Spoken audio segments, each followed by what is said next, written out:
काम एक तरफ, कैग की रिपोर्ट पेश करो, एक के बाद एक पेश करो, ये बताओ अब जनता ने वोट तो दे ही दिया आपको, फिर क्या एक के बाद एक पेश करने की जरूरत क्या है? भारत की संवैधानिक व्यवस्था में सरकारों के खर्चों के ऊपर एक न्यूट्रल ढंग से उसका ऑडिट करने की व्यवस्था की गई है और उसे ही सीएजी कहते हैं, कॉम्प्ट्रोलर एंड ऑडिटर जनरल। और वो रिपोर्ट सरकारों का दायित्व है कि वो समय समय पर जैसे जैसे वो रिपोर्ट आती जाए वो सदन के पटल पर रखती जाए। अब अगर पिछली सरकार ने लंबे समय से वो रिपोर्टें सदन पर नहीं रखी तो अब जैसे ही नई सरकार आएगी तो वो रखेगी। यानी ये तो कुछ पैसा हो गया ना कि किसी बच्चे ने अपने टेस्ट पुराने दिए ही नहीं, अब बैकलॉग ही चलता आ रहा है, और जब एक साथ आएंगे तो सारे पेपर सामने खुल जाएंगे ना, तो कहूंगा अरे रे एक साथ हमको कैसे दे दिए गए। ऐसा कुछ नहीं था, वो आप ही के पुराने पेपर्स पड़े हुए हैं। उसी प्रकार ये सीएजी की रिपोर्ट पड़ी है। अब दूसरी बात, बदला ले रहे हैं लोग, कहते हैं बदला ले रहे हैं। चाह रहा हूं सारी रिपोर्टें इनकी सरकार आने से पहले आ चुकी हैं। अब दूसरी बात ये कह रहे हैं बदला लेने की बात, 2-3 उदाहरण देना चाहता हूं। कुछ चीजें ऐसी हैं जिनमें कोई बचाव की गुंजाइश ही नहीं। जैसे मोहल्ला क्लिनिक की रिपोर्ट में आया कि 70% जो उसमें लोगों का डायग्नोसिस और प्लस मतलब किसी को देखा और उसके बाद उसके बारे में निर्णय लिया और दवा भी दे दिए, 1 मिनट के अंदर हो गया, जो व्यवहारिक दृष्टि से असंभव है। मुझे वो एग्जैक्ट डेट नहीं याद है, मैंने खुद प्रेस कॉन्फ्रेंस की थी, वो डेट भी उसमें मेंशन थी। एक डेट ऐसी थी जिसमें एक मोहल्ला क्लिनिक में एक दिन में 539 लोगों को क्लियर किया गया। मोहल्ला क्लिनिक चलती है सुबह 9 बजे से लेके 1 बजे तक, यानी 4 घंटे। 4 घंटे में 240 मिनट होते हैं। अगर 240 मिनट में 539 लोगों कर दिया गया, इसका मतलब 20 सेकंड के अंदर व्यक्ति को देख भी लिया, डायग्नोज भी कर दिया, दवा भी लिख दी, दवा दे भी दी, जो कि मतलब असंभव है। दूसरा उदाहरण देना चाहता हूं, दिल्ली फाइनेंशियल सर्विसेज रूल एक कहता है 2019 कि अगर कोई भी खर्चा 10 करोड़ रुपए की सीमा को टच करेगा तो वो कैबिनेट के अप्रूवल के लिए जाएगा। अब जो इनके शीश महल में जो कंस्ट्रक्शन हुआ, ईमानदारी ये कहती है सरकारी प्रोसेस कि अगर किसी भी मकान का कंस्ट्रक्शन होना तो एक ही बार में पूरा बजट पास होना चाहिए, मगर वो बजट टुकड़ों में कराया गया। 9.5 करोड़, 9 करोड़, 9.25 करोड़, 9.25 करोड़, और एक बिल तो ऐसा है जो 9 करोड़ 99 लाख। मतलब अब ये बात जब ऑडिट उठाएगा कि आपने 10-10 करोड़ के खाते में क्यों किया हुआ है, तो जवाब देते नहीं बनेगा। इसलिए जो कह रहे हैं ना हमारे बारे में, हकीकत यह है कि कैग के बैग से क्या निकल के आने वाला है ये उनको ऐसे हालात दिखा रहा। पहले तो चुनाव हार गए, और जब कैग की रिपोर्ट देखते होंगे तो जानते हैं उनके दिल से क्या आवाज आती होगी, कभी खुद पे कभी हालात पे रोना आया।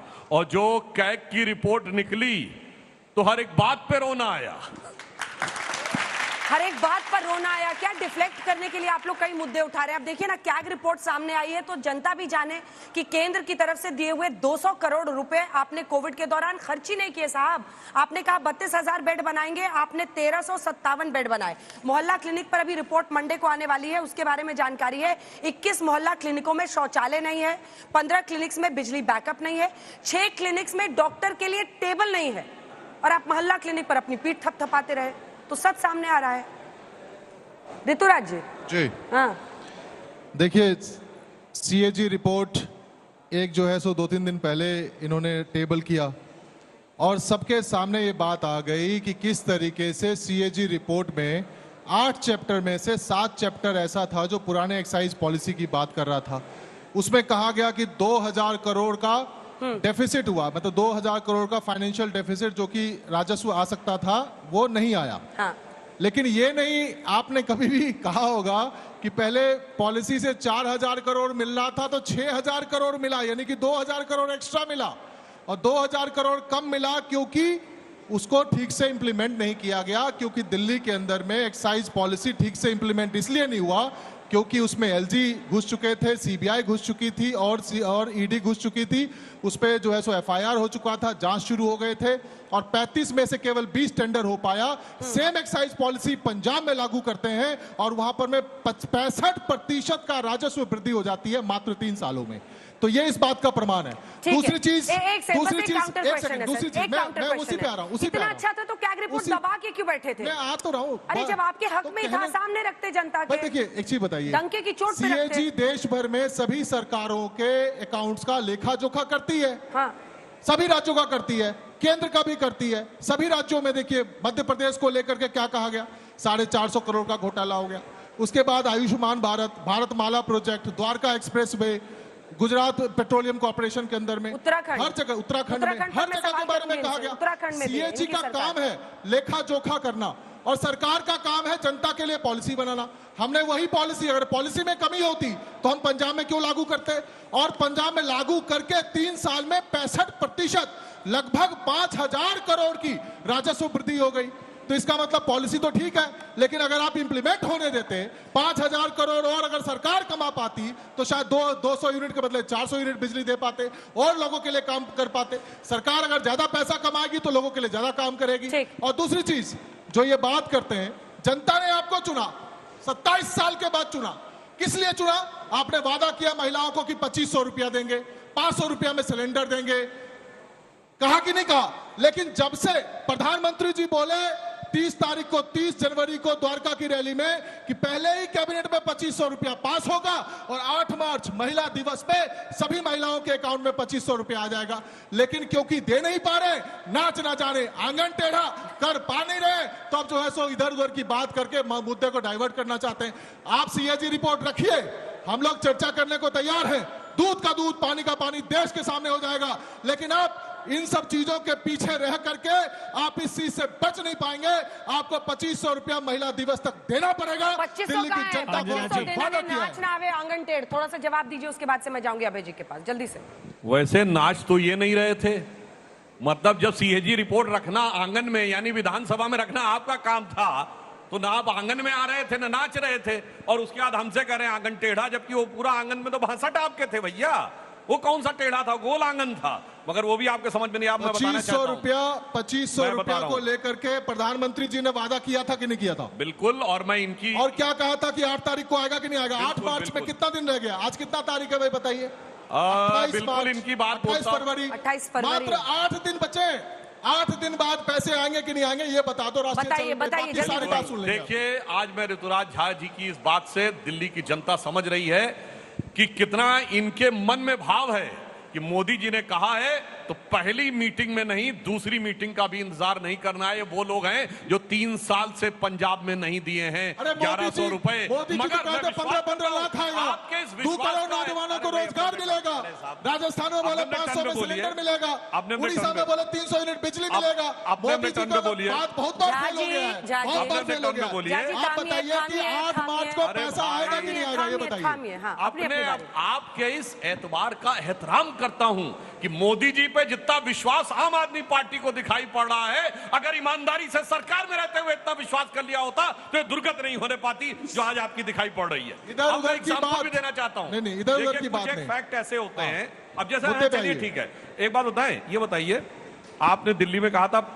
ग्रंथी पुजारी योजना पंजाब में लागू होगी? मैं आपसे क्या कह रहा हूं, नहीं, वो चुनाव के साथ खत्म। जैसे 2022 के गुजरात चुनाव में इन्होंने कहा कि नोट पे गणेश लक्ष्मी जी होंगे, उसके बाद सन्नाटा हो जाता है। आपके इसी आज ये बताना पड़ेगा। सुधांशु जी, आप मेरे अच्छे मित्र हैं, वरिष्ठ हैं, बहुत आदर करता हूं मैं आपका। आप मुझे केवल एक बात बता दीजिए कि प्रधानमंत्री जी द्वारका की रैली में दिल्ली के लोगों को कुछ ही दिन पहले कहे थे कि पहले ही कैबिनेट में 2500 रुपया महीना जो है महिलाओं को देने का पास करेंगे, और 8 मार्च महिला दिवस पे, अभी 8 दिन बाद, 8 दिन बाद अंजना जी सभी के अकाउंट में पैसा आ जाएगा। कहा था कि नहीं कहा था? 2500 कब देंगे? ऐसा थोड़ी होता है। दोनों झूठों से कब तक बात कराती रहेंगी? अब इधर आइए ना आप। कहा दोनों, अरे झूठे झूठे मौसेरे भाई, सीटों के अनुपात में सोच रहे हैं कि जरा धीरे धीरे जाए, ठीक है, हम 0 सीटों वाले के पास भी जाएंगे। सुनिए ना अंजना जी, हैट्रिक मारी है सर, 0 वाली हैट्रिक मारी आपने। आ रही हूँ, थोड़ा सा थामिए, ये शून्य दिल्ली के मस्तक पर चमक रहा है बिंदिया की तरह। इसके बाद देखिए, हमने जो कहा है राज्यों में करके दिखाया है।